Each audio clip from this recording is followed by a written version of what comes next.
What's up, Guardians of the Realm? It's JC, the MMO Legend, back again with another legendary game review for your enjoyment purposes. This week, it was my very painful pleasure to play a very different kind of game, the one known for its legendary cruelty, Nioh 2. Nioh 2 is a very different kind of game. It's a game with a lot going on, and there's more to it than meets the eye. For the unwary gamer, upon first glance, they might think that this is another Souls-like with a coat of Japanese folklore paint on it. They would be partially right. It does have a lot of features inspired by Souls-like games, but there's way more to it. For starters, the itemization in this game is actually a lot like Diablo 3 or other isometric ARPG games. The loot in this game is plentiful and comes with random stats that you can combine to make your character as deadly as possible.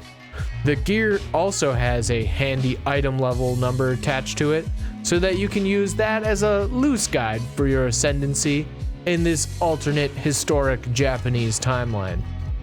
Good enchantments will beat raw item level, however, so it's important to read what the items do and combine them in meaningful ways for maximum impact. You will definitely want to do that, or this game will serve you your own ass on a silver platter. The difficulty in Nioh 2 is challenging, unfair at times, fast and furious. Missing a block or a dodge can result in your health bar being reduced to 0 in a matter of seconds. It's cruel, and the game will try to filter you out. But if you refuse to give up and press on with determination, it is also made to be beaten, and I will explain why. This game uses an exquisite amount of pressure in the forms of difficulty, art design, and narrative to convey the overall theme of the game and give you the ultimately joyful experience of overcoming incredibly unfair odds. It's hard, but it's very fair, and it gives you all the tools you need to turn yourself from a fledgling swordsman who can barely remember what the counter button is to the ultimate demon-slaying samurai who can mow down hordes of enemies with ease. I think part of the way they achieve this effect is with the somewhat confusing stat names. This game is, at its core, a very traditional stat-based role-playing game. However, all of the stat names have been changed to something else, like Ki, Amrita, Anima, Courage, Heart, etc. But if you highlight an item and click the start button, it gives you a detailed description of what each enchantment does. So, over time, comparing items, you will figure out how all the pieces of their character progression systems fit together. At the same time, you will also be practicing the hands-on skills, such as your attack animations, key pulses, counters, stance swapping, ninjutsu, spells, and so on.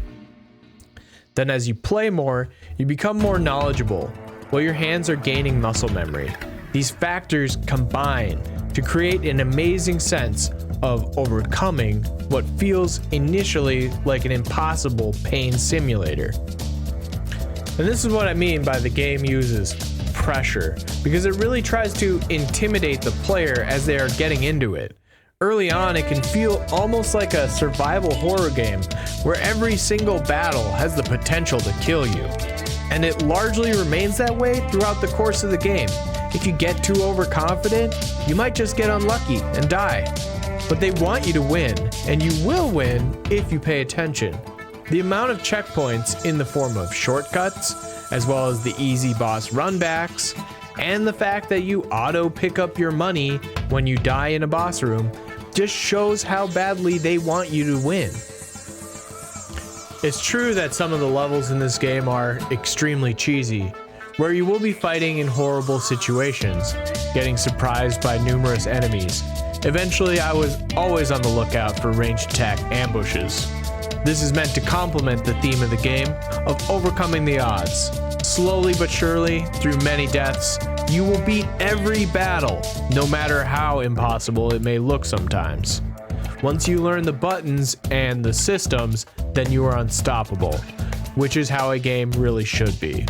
What started as intimidation factor transforms into a testament to your ability as you master the various enemy types, their weaknesses, and the game systems.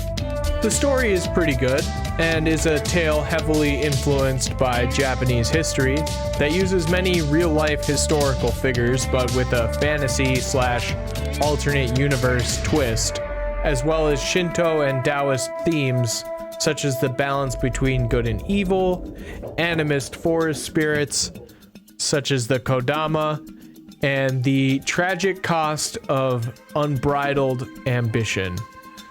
I won't go into the specifics of the story for those of you who haven't played it. I followed it pretty closely and I enjoyed it, but it wasn't revolutionary by any means. It was good enough to provide a bit of an immersive hook, especially during the last quarter of the game or so, when things really started to heat up. That being said, if you play this game entirely in co-op, you will have a way different experience.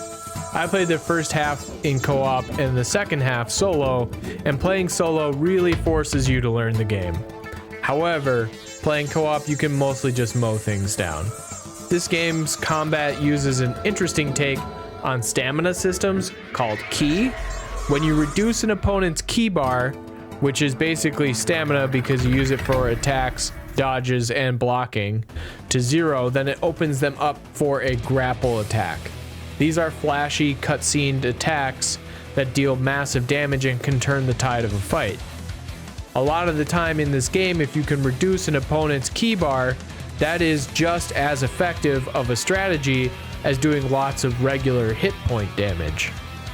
Still, I think that balancing these games for 2 people is tough, and they did a pretty good job of making it hard enough and still fun. Either way, it's a great game and it has plenty to offer solo players as well as groups of up to 3. I've only beaten Nioh 2 on the original difficulty. This took me about 50 hours, and in some ways I feel like I've only beaten the tutorial. This game offers a massive amount of content, especially in the year 2026, now that all the DLCs have been released, and there are multiple extra difficulties with scaled up monsters, so you can challenge yourself to the limit with scaled up enemies and bosses, continued gear progression, and character levels. There are 11 different weapons to choose from in this game, with different fighting styles for each, as well as different stances. There are tons of yokai abilities that you can collect in the form of soul cores. These have a chance of dropping when you kill enemies in this game.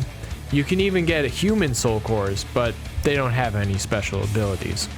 I mainly played with the kusarigama, that's like a ball and chain type weapon, for my playthrough.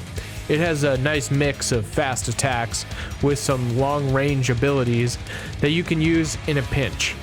I also experimented with the dual sword style, and that was a lot of fun, but felt a lot riskier because it has slightly slower paced attacks, but slicing monsters or evildoers up with it felt really good. The art and animations in this game are really well done. The death animations kind of remind me of a spaghetti western style samurai film, with limbs and heads coming off in a flash of steel and cartoonishly spraying blood everywhere. The grapple attacks are also really good. It really felt satisfying to get them with either weapon type. The kusarigama chain has a cool move where you spin them around and slice them with the hook tool, and the dual swords have a move where you impale their stomach with 2 blades and then slice outwards. These animations provide a nice finishing touch to any intense battle, which this game has many of. The game spans a 20 mission campaign with lots of side quests that are shorter and have boss variants. There are over 30 bosses in the original game and over 40 if you include the DLCs. There are tons of collectibles in the game in the form of tea sets for your house, the forest spirit Kodama that are hiding around the levels, smithing texts, and more. The game is huge and they really built it to be potentially hundreds of hours of play. However, the base story is about 40 to 50 hours depending on how fast you learn and if you choose to do the side content. Personally, I loved this game, and I am definitely interested in playing the higher difficulty modes. I think that this game provides an excellent single player experience as well as a great co-op ARPG experience, somewhat akin to popular titles like Diablo, Monster Hunter, Elden Ring, and even a bit of the classic Phantasy Star Online. I hope that you'll pick this game up and play through it either solo or in co-op. I felt like playing through it really had a positive impact on me when I thought about the game's themes and story, and I refused to let it beat me down. So I hope that you can have that experience too if you need a reminder of your own ability and determination. Thank you so much for watching this video. It means a lot to me to be heard in the creative gaming space. Like and subscribe if you would like to support my channel and encourage me to continue to create. Next week, I will be doing an episode of MMO and ARPG gaming news. This has been a crazy month for updates to old school MMOs, and we've got some big ones coming in the near future. I'm so excited to round up all the info and crush it down into a small segment of time for you. Until next time, stay poggers, champions!